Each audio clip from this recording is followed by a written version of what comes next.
ओम श्री परमात्मने नमः।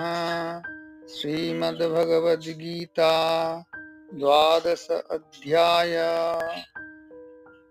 तृतीयः श्लोक भक्ति योगा। श्री भगवानुवाच ये त्वक्षरमनिर्देश्य मव्यक्तं पर्युपासते सर्वत्र गमचिन्त्यं च कूटस्थमचलं ध्रुवम्।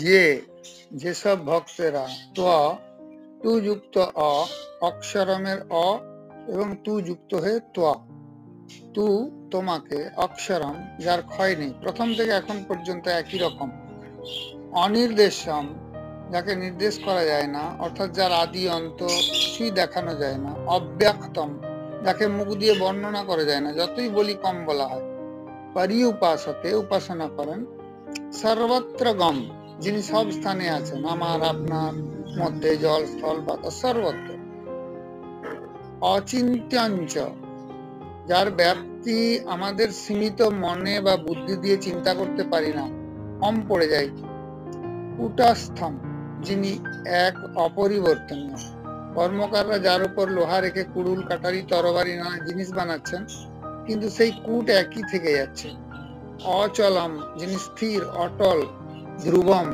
নিত্য, চির সত্য, সেই পরম ব্রহ্ম, নিরাকার ঈশ্বর।